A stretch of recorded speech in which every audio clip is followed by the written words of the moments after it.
एक लड़की की शादी उसकी मर्जी के खिलाफ एक सीधे साधे लड़के से की जाती है जिसके घर में एक माँ के अलावा और कोई नहीं है। दहेज में लड़के को बहुत सारे उपहार और पैसे मिले होते हैं। लड़की किसी और लड़के से बेहद प्यार करती थी और लड़का भी। लड़की शादी होके आ गई अपने ससुराल। सुहागरात के वक्त लड़का दूध लेके आता है तो दुल्हन सवाल पूछती है अपने पति से। एक पत्नी की मर्जी के बिना पति उसको हाथ लगाए तो उसे बलात्कार कहते हैं या हक। पति, आपको इतनी लंबी और गहरी जानने की कोई ज़रूरत नहीं है, बस दूध लाया हूँ, पी लीजिएगा। हम सिर्फ आपको शुभ रात्रि कहने आए थे, कह के कमरे से निकल जाता है। लड़की मन मार कर रह जाती है क्योंकि लड़की चाहती थी कि झगड़ा हो ताकि मैं इस गवार से पीछा छुटा सकूं। है तो दुल्हन मगर घर का कोई भी काम नहीं करती, बस दिन भर ऑनलाइन रहती और न जाने किस किस से बातें करती। मगर उधर लड़के की माँ बिना शिकायत के दिन भर चूल्हा चौका से लेकर घर का सारा काम करती मगर हर पल अपने होंठों पर मुस्कुराहट लेके फिरती। लड़का एक कंपनी में छोटा सा मुलाजिम है और बेहद ही मेहनती और ईमानदार। करीब महीने भर बीत गए मगर पति पत्नी अब तक साथ नहीं सोए। वैसे लड़का बहुत शांत स्वभाव वाला था, इसलिए वह ज़्यादा बातें नहीं करता था। बस खाने के वक्त अपनी पत्नी से पूछ लेता था कि कहाँ खाओगी, अपने कमरे में या हमारे साथ। और सोने से पहले डायरी लिखने की आदत थी जो वह हर रात को लिखता था। ऐसे लड़की के पास एक स्कूटी थी, वह हर रोज़ बाहर जाती थी पति के ऑफिस जाने के बाद और पति के वापस लौटते ही आ जाती थी। छुट्टी का दिन था, लड़का भी घर पे था तो लड़की ने अच्छे भले खाने को भी गंदा कह के माँ को अपशब्द बोल के खाना फेंक देती है। मगर वह शांत रहने वाला उसका पति अपनी पत्नी पर हाथ उठा देता है मगर माँ अपने बेटे को बहुत डांटती है। इधर लड़की को बहाना चाहिए था कि झगड़े का जो उसे मिल गया था। वह पैर पटकती हुई स्कूटी लेके निकल पड़ती है। लड़की जो रोज़ घर से बाहर जाती थी वह अपने प्यार से मिलने जाती थी। लड़की भले टूटकर चाहती थी लड़के को मगर उसे पता था कि हर लड़की की एक हद होती है जिसे इज्जत कहते हैं, वह उसको बचाए रखी थी। इधर लड़की अपने प्यार के पास पहुंचकर कहती है, अब तो एक पल भी उस घर में नहीं रहना है मुझे। आज गवार ने मुझ पर हाथ उठा के अच्छा नहीं किया। लड़का, अरे तुमसे तो मैं कब से कहता हूँ कि भाग चलो मेरे साथ कहीं दूर, मगर तुम हो कि आजकल पे लगी रहती हो। लड़की, शादी के दिन मैं आई तो थी तुम्हारे पास, तुम ही ने तो लौटाया था मुझे। लड़का, खाली हाथ कहाँ तक भागोगे, तुम ही बोलो। मैंने तो कहा था कि कुछ पैसे और गहने साथ ले लो, तुम तो खाली हाथ आई थी। आखिर दूर एक नई जगह में ज़िंदगी नए सिरे से शुरू करने के लिए पैसे तो चाहिए ना। लड़की, तुम्हारे और मेरे प्यार के बारे में जानकर मेरे घर वालों ने बैंक के पासबुक एंटी ऐप में पड़े गहने तक रख लिए थे तो मैं क्या लाती अपने साथ। हम दोनों मेहनत करके कमा भी तो सकते हैं। लड़का, चलाकर इंसान पहले सोचता है और फिर काम करता है, खाली हाथ भागते तो ये इश्क का भूत 2 दिन में उतर जाता, समझी।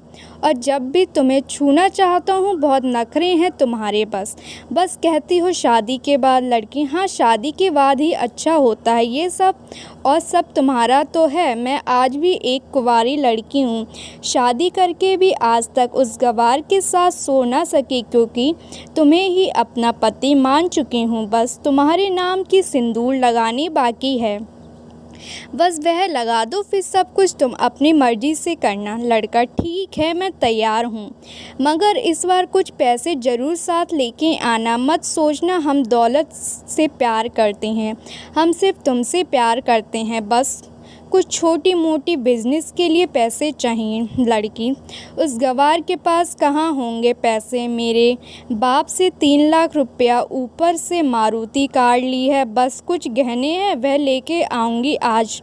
लड़का लड़की को होटल का पता देकर चला जाता है। लड़की घर आके फिर से लड़ाई करती है, मगर अफसोस वह अकेली चिल्लाती रहती है, उससे लड़ने वाला कोई नहीं था। रात 8 बजे लड़के का मैसेज आता है व्हाट्सएप पे कि कब आ रही हो। लड़की जवाब देती है सब्र करो, कोई सोया नहीं है, मैं 12 बजे से पहले पहुंच जाऊंगी क्योंकि यहाँ तुम्हारे बिना मेरी सांसें घुटती हैं। लड़का ओके, जल्दी आना, मैं होटल के बाहर खड़ा रहूँगा। लड़की अपने पति को बोल देती है कि मुझे खाना नहीं चाहिए, मैंने बाहर खा लिया है, इसलिए मुझे कोई परेशान ना करे।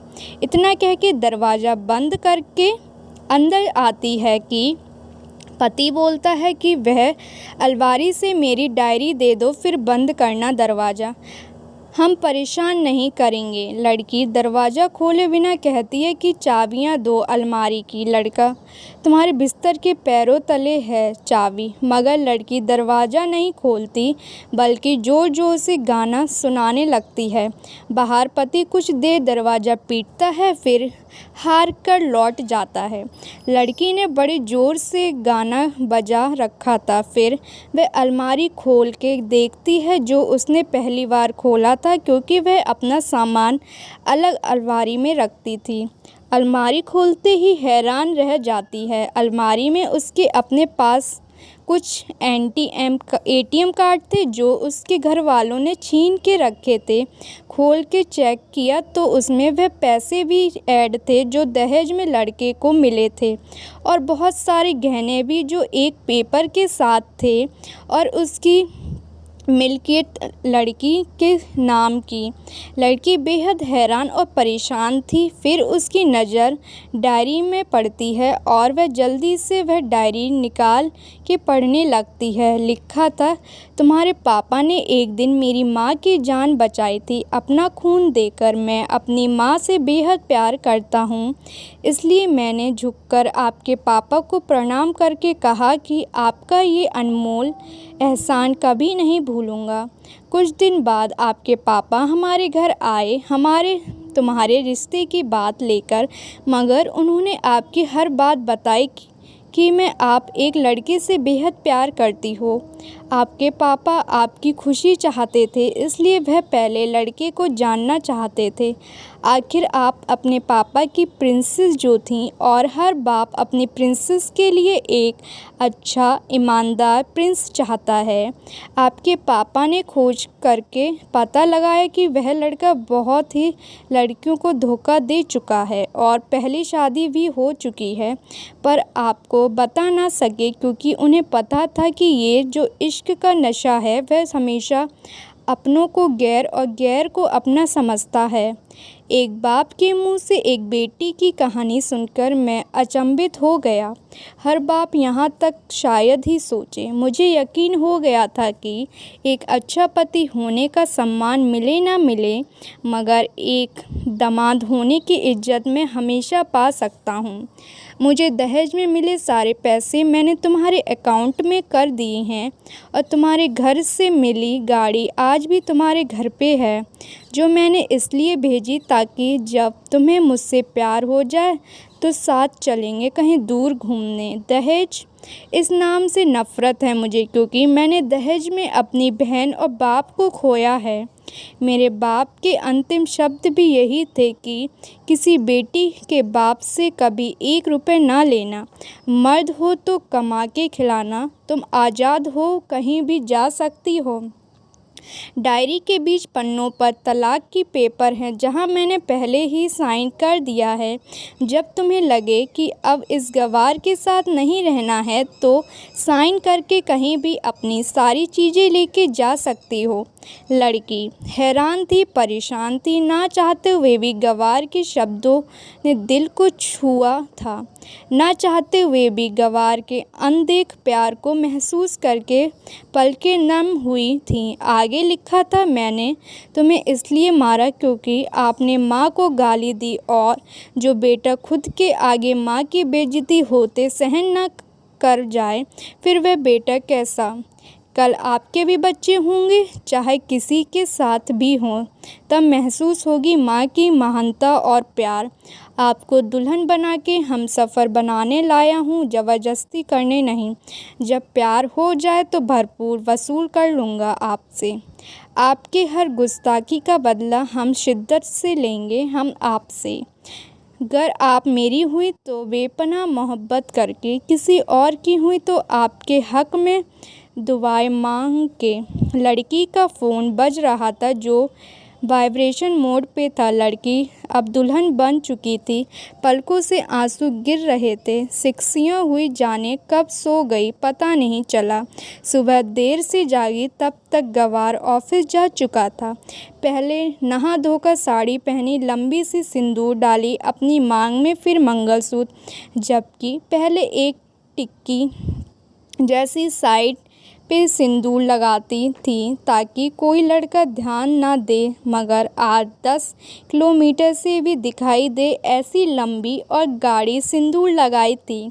दुल्हन ने फिर किचन में जाके सासू माँ को ज़बरदस्ती कमरे में लेके तैयार होने को कह दी है, और अपने गंवार पति के लिए थोड़े नमकीन, थोड़े हलवे और चाय बना के अपनी स्कूटी में सासू माँ को ज़बरदस्ती बिठाकर, जबकि कुछ पता ही नहीं है उनको कि बहू आज मुझे कहाँ लेके जा रही है, बस बैठ जाती है। फिर रास्ते में सासू माँ को पति के ऑफिस का पता पूछकर ऑफिस पहुँच जाती है। पति हैरान रह जाता है पत्नी को इस हालत में देखकर। पति, सब ठीक तो है ना माँ? मगर माँ बोलती है इससे पहले पत्नी गले लगाकर कहती है कि अब सब ठीक है, I love you for ever. Office के लोग सब खड़े हो जाते हैं तो दुल्हन कहती है कि मैं इनकी धर्मपत्नी हूँ, वनवास गई थी, सुबह लौटी हूँ। अब 1 महीने तक मेरे पतिदेव ऑफिस में दिखाई नहीं देंगे। ऑफिस के लोग, दुल्हन, क्योंकि हम लंबी छुट्टी पे जा रहे हैं साथ साथ। पति, पागल दुल्हन, आपकी सादगी और भोलेपन ने बनाया है। सभी लोग तालियां बजाते हैं और दुल्हन फिर से लिपट जाती है अपने गंवार से, जहां से वह दोबारा कभी भी छूटना नहीं चाहती। बड़े कड़े फैसले होते हैं कभी कभी हमारे अपनों के, मगर हम समझ नहीं पाते कि हमारे अपने हमारी फिक्र खुद से ज़्यादा क्यों करते हैं। माँ बाप के फैसलों का सम्मान करें, क्योंकि ये 2 ऐसे मानव हैं जो आपको हमेशा दुनियादारी से ज़्यादा प्यार करते हैं। दोस्तों, आपको ये कहानी कैसी लगी हमें कमेंट के माध्यम से ज़रूर बताएं।